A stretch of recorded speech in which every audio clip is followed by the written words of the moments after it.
মুসলমান আরেকটা হাদিস শুনুন। এই হাদিসটি লিপিবদ্ধ করেছেন ইমাম বুখারী, বুখারী শরীফের রাইটার, ওই বুখারী শরীফের রাইটারের শিক্ষকের শিক্ষক, ইমাম বুখারীর উস্তাদের উস্তাদ, দাদা উস্তাদ।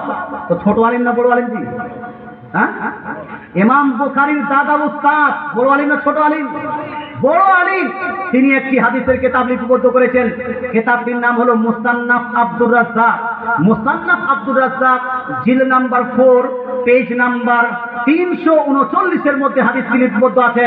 সৌদি আরবের ছাপ, জিল নাম্বার 4 পেজ নাম্বার 339 এর মধ্যে লিপিবদ্ধ আছে। আমার নবী, আপনার নবী, দয়ার নবী, মায়ের নবীর প্রসঙ্গে আনাস বিন মালিক রাদিয়াল্লাহু তাআলা বলছেন, আক্কা রাসূলুল্লাহ সাল্লাল্লাহু তাআলা আলাইহি ওয়াসাল্লাম আন নাফসিহি বাদা মা বুইসা বিন নবুওয়াতি। দয়ার নবী, মায়ের নবী 40 বছর অতিবাহিত হয়ে যাওয়ার পরে, অর্থাৎ নবুয়ত প্রকাশের পরে ছাগল জবাই করে নিজের জন্মের খুশিতে, নিজের জন্মদিবসকে কেন্দ্র করে নিজের জন্মের খুশিতে পশু জবাই করে সাহাবাদেরকে খাওয়ালেন। ধরে বলেন সুবহান। কি জবাই করে ভাই? ছাগল জবাই করে, পশু জবাই করে সাহাবাদেরকে খাইয়েছেন। তো মূলত জন্মদিনকে কেন্দ্র করে জন্মের খুশিতে পশু জবাই করে মানুষকে খাওয়ানো কার সুন্নত? কার সুন্নত? রাসূলুল্লাহ সুন্নত। রাসূলুল্লাহ সুন্নত।